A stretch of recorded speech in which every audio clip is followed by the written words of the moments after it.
Get ready for another microdose. And hey, if this information is jiving with you, then check out the full episode. The link is in the show notes. And I know the title is No More Mr. Nice Guy, and it's very much targeted towards men. But I know there's lots of women that act this way as well. But, you know, the seeking that smooth and problem-free life, that's the quote-unquote easy way out. But ironically, in seeking that, it actually gets much more difficult. Why is discovering and living this way in a healthy, masculine way important in general, and then specifically to men?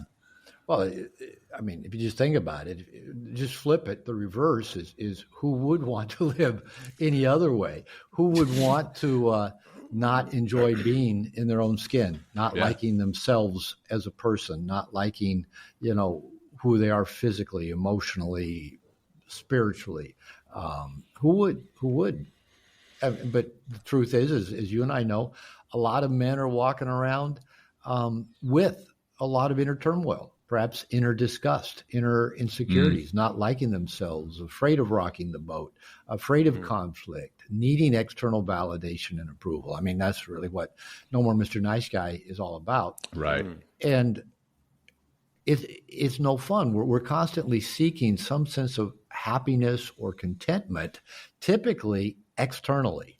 Oh, if I've got, a woman, if I have a woman, period, or if I'm gay, if I got a guy, if they approve of me, if they want to have sex with me regularly, if they, don't say hurtful things to me, if they think I'm great, if they've never criticized me, that's great. But where are we going to find that person?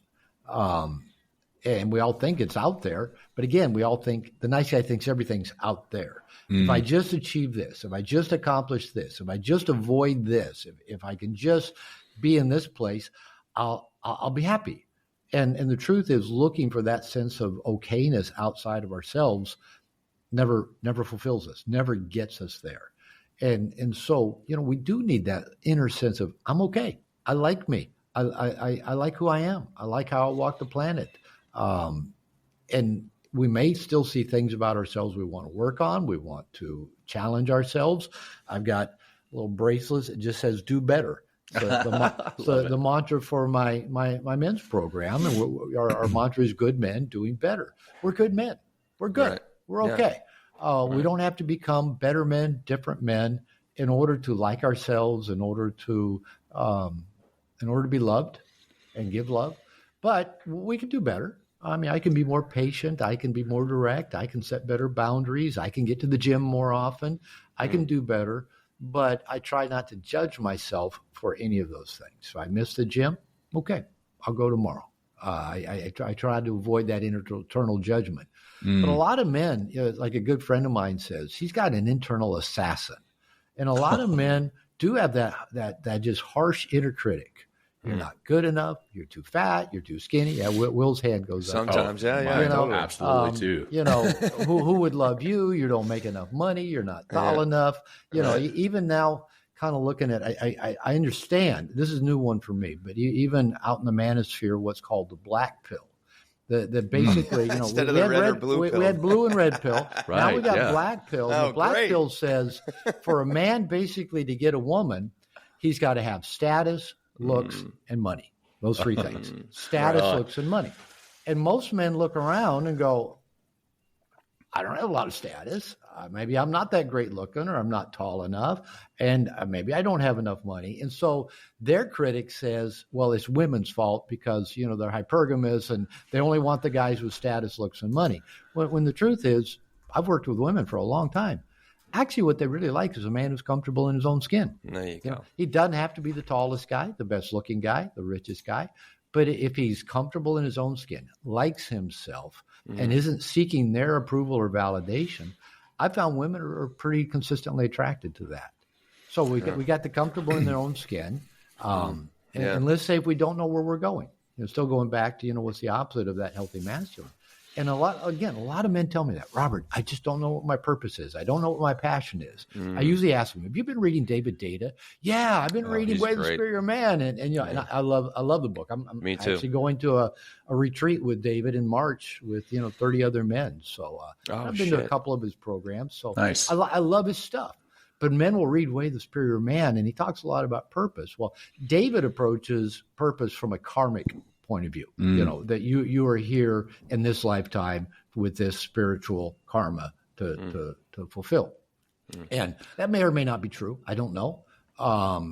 But whether we're here trying to fulfill a karmic purpose or just having a good reason to get up every morning to say, yeah, I'm glad to be alive. I'm glad for the challenges in front of me. I'm glad for the love in my life. I'm glad for all the ways I've been blessed. It is empowering to have that sense of purpose and passion. And what I tell men who they go looking for that one purpose, I go, I don't think purpose is singular. I think purpose is everything we do. Do you brush your teeth with purpose and passion? Do you shave with purpose and passion? Do you walk the dog with purpose and passion? Do you fuck your woman with purpose and passion? Do you drive to work with purpose and passion? Because I don't think we can go through life in a passionless way and then go, but one thing's going to find me and that one thing will, illuminate me with purpose. No, I think you get up and you wake up and say thank you and count your blessings. And go live a great day. One of my mantras is I love waking up in the morning not knowing how my day's going to end. Now that's an exciting life. That's a welcoming of everything that might come my way. It's a walking through open doors of opportunity. It's a saying yes attitude to life. So that's where, when we can live that way, that's where, like the third part of that, we look like we're having a good time. And I've often said that the feminine, kind of maybe in that, David Data, energetic model of masculine and feminine. The feminine is highly attracted. Now, feminine is women, baby, dogs, cats, money, opportunity, adventure, everything that's not nailed down, right? That's the feminine. The masculine is the constant. And so everything feminine is attracted to that constance of that masculinity, feeling good, happy in their own skin, living with purpose and passion, looking like they're having a good time going where they're going. The feminine is highly attracted to that. I know when I talk to like female dating coaches, females that may work with men, and I use that line that the feminine is highly attracted to a man, comfortable in his own skin, knows where he's going, looks like he's having a good time going there. The women always go, they're already swooning of the image. They're getting a little flushed, maybe a little tingly down there. Going, And women will tell me. I mean, I'll talk about this stuff on airplanes to a woman sitting next to me or whatever.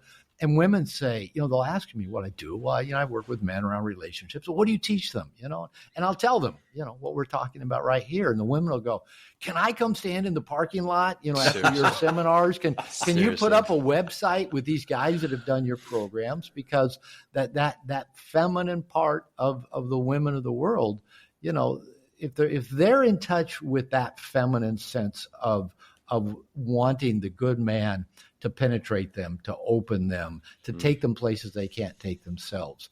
Yeah, that's hard to find. Hey, thanks for joining us on this journey. Small doses lead to big changes. If you're vibing with this snippet, then take a listen to the full episode by clicking the link in the show notes. If you would like to plug in deeper to what we're doing, head to mentalkingmindfulness.com or text MTM to 33777. Until next time, peace.